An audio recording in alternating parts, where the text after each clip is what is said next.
Hey everyone, Aaron here with a fresh new gig log, and it is a double wedding weekend. I'm gonna skip over Friday. It's Saturday already because last night I was at a venue that you guys seen me play already. I've got an interesting setup tonight. I've got 3 different setups that I gotta do, which I didn't find out until my last final consultation. Don't you love those little spring on moments?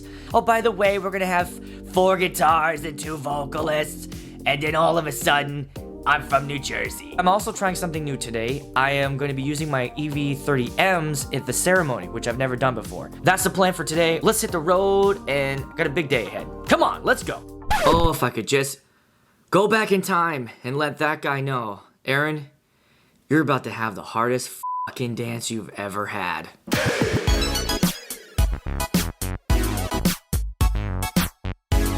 I got a question here from my OG wedding DJs, those guys that have been doing this for over 30 years.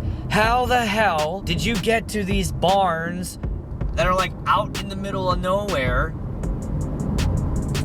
before you had GPS on your phone? Are you guys like like that scene from The Office? Like some of these directions to Schrute Farms are a little weird. I mean, like 156 paces from the light red mailbox, make a left.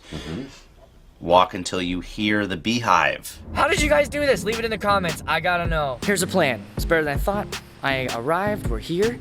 This place is gorgeous. And so right now I'm in the place where the dance will be, which is right across from where dinner will be, which is in that. You can't see it. Here's something new I haven't had before. We got a decibel meter at the top there. So I gotta stay under 90. All right, here we are. This is gonna be dinner tonight.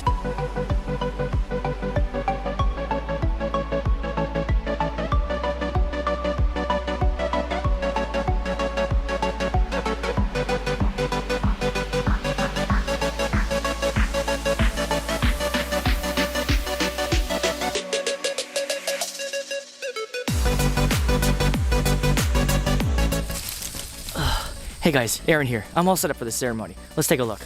I'm using the EV30M DJ app right here with all the music. I'm using my Sennheiser G4 wireless mic with the half waves, and I'm just right over there, so we shouldn't have any issues with this. And I'm using that 3D printed shelf that Rachel told us all about. So shout out DJ Rachel for that. Corded mic for the reader. On the stand with my gooseneck. Watch this, you can just sort of bend it over for vowels and stuff.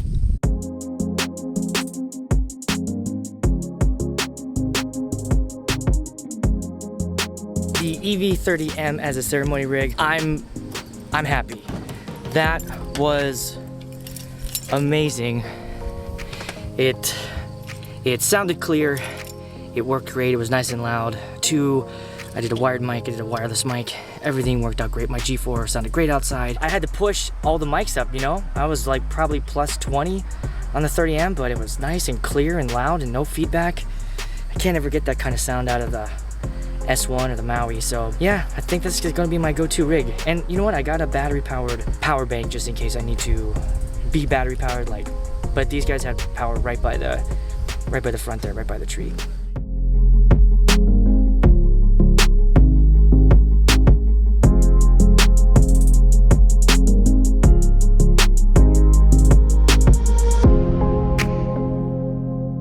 Our last table to the buffet almost set the whole place on fire.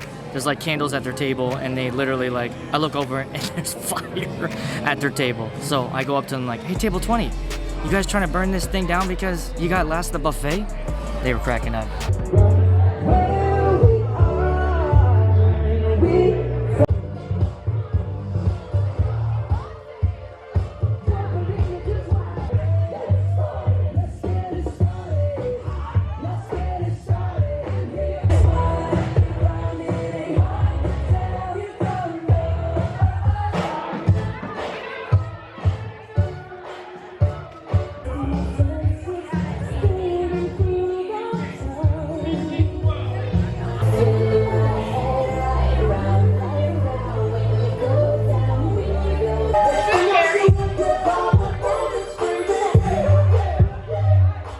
This is just painful to edit. As I'm like rewatching this footage, you can literally see people clearing the dance floor as it's happening. Ugh. Why did I film all this? I don't want to relive this. It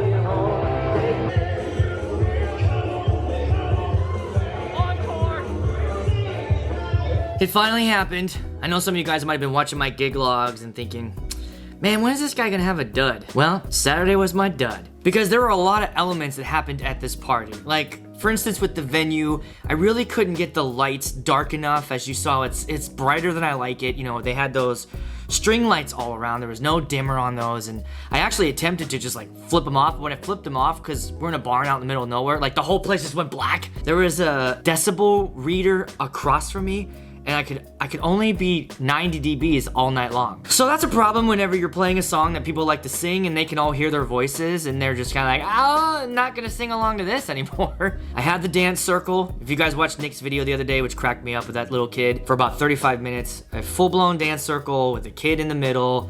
I had a kid grab pots and pans and was sitting next to me just banging on pots and pans next to me while I was trying to DJ. I think it came down to this. The reason why the dance was hard, and it was a hard dance, I just could not figure them out. The must playlist, which when I read through it, it was like, you know, I want to dance with somebody, Uptown Funk, Can't Stop the Feeling. Like the stuff where you read it and you go, oh yeah, I'm already locked in. I know what these guys want. But the funny thing is, I played those songs and none of them worked.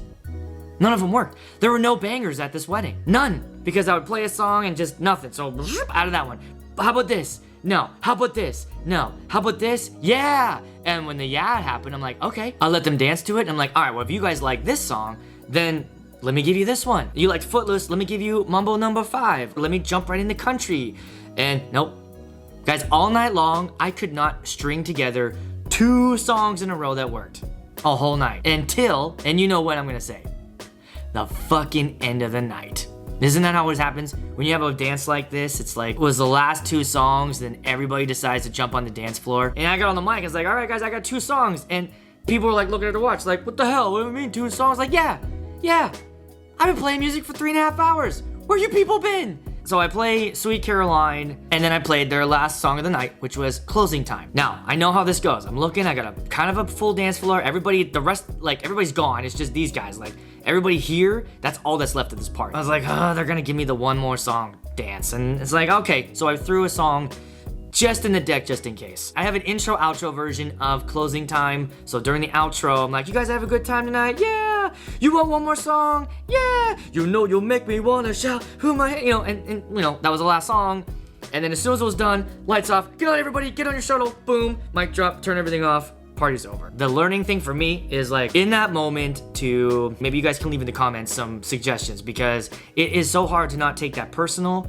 You're really wanting to give them a good party. And you know, when I went back and looked at the footage, I was like, man, maybe it wasn't as bad as I thought in my head, but during the night, it just felt like I just could not connect with this crowd. I took requests, I played them immediately, like someone would be like, can you play this? Like, yes. And I would just play it. I played John Mellencamp's Cherry Bomb. I couldn't even believe I had that. But it was just that kind of night where a request would come in, I'm like, fine, here you go. But like Cherry Bomb played, and everybody else was like, what the hell is this? And the woman that requested, like, it's Cherry Bomb, right? This is why most requests suck, okay? This is why your DJ doesn't always play those random ass requests that come your way, because it's normally just one person at the party that likes this song. I saw it. Like, I actually saw that happen in real time. The thing that I protect the dance floor against happening, I let it happen because nothing else was working. Last thing I want to mention, I had the thing happen at the wedding also that it drives me fucking crazy. And I don't think it's just me. I bet you guys are not into this. It's the party is not going great, right?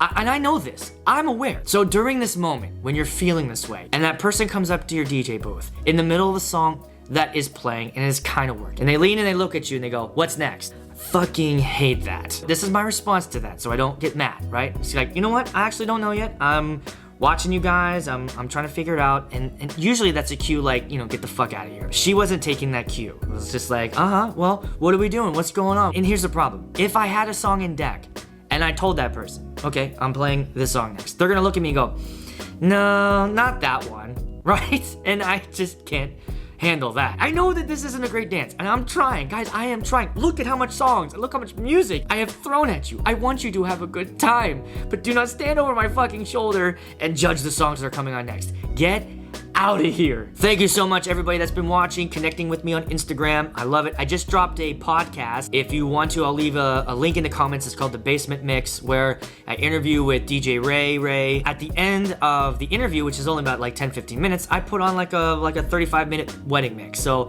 if you guys want to check that out, I'll put the link in the description. Shout out Ray. Thanks for having me on. Thanks for watching, everybody. If you like this and you like me, then you know what to do and just do that shit.